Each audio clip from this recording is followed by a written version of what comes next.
हम हारे नहीं बल्कि हमें हरवाया गया। पाकिस्तान क्रिकेट बोर्ड के चेयरमैन ज़का अशरफ ने पहले ही मैच फिक्स किया था। बाबर आजम ने इंटरव्यू में सब कुछ बता दिया। दोस्तों, किस तरह पाकिस्तान क्रिकेट बोर्ड के चेयरमैन ज़का अशरफ ने भारतीय क्रिकेट बोर्ड के चेयरमैन जे शाह के साथ मैच फिक्स किया था, सबूत सारे सामने आ गए हैं। दोस्तों, पूरी वीडियो भी आपके साथ शेयर करने वाले हैं, लेकिन उससे पहले आपने कमेंट में ये बताना है कि क्या पाकिस्तान और भारत के दरमियान वाकई मैच फिक्स था या नहीं। आपने अपनी राय का इजहार कमेंट में जरूर कर लेना है। दोस्तों, एक मर्तबा फिर आईसीसी क्रिकेट वर्ल्ड कप में भारत ने पाकिस्तान को इबरतनाक शिकस्त से दोचार कर लिया, जिसके बाद पाकिस्तानियों के दिल टूट गए।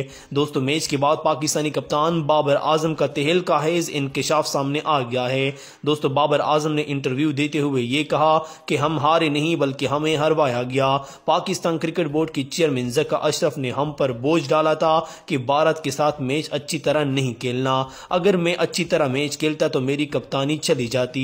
मैं अपनी कप्तानी बचाने के चक्कर में था और दीगर खिलाड़ी अपने कॉन्ट्रैक्ट बचाने के चक्कर में थे। दोस्तों, पाकिस्तान क्रिकेट बोर्ड की चेयरमैन ज़का अशरफ ने पिछली रात जे शाह के साथ मुलाकात की थी, जिसकी वीडियो और तस्वीरें सोशल मीडिया पर वायरल हो गई थी। यकीनन ऐसा लगता है कि भारत और पाकिस्तान का मैच फिक्स हो गया था।